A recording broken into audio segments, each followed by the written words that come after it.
Senyor Ibarra, Teniente, kayo pala. Binulat niyo ako.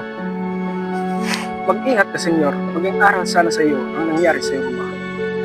Tila may nalalaman kayo sa pagkamatay ng aking ama. Maaari niyo bang sabihin sa akin?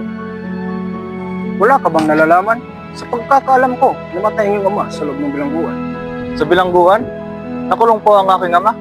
Hindi kaya kayo yung nagkakamali lamang? Hindi ako maaaring magkamali. Ang iyong ama'y namatay sa bilangguan. Si Rafael Ibarra, siya'y pinabintang ng irehe at pilibustero ni Padre Damaso. Maaari niyo bang sabihin sa akin ang buong pangyayari? Bakit po siya nakulong? Pero isang Kastilang mangmang at mas bawang ugali na naging kolektor ng buwis. Hoy! Mga bata, asan magulo nyo? Bakit hindi pa nagbabayad ng buwis?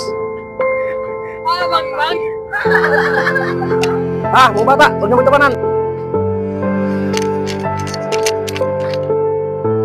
Patay ang kolektor. Tuloy siya! Parang tinulungan ko naman siya. Doon ka na magpaliwanag.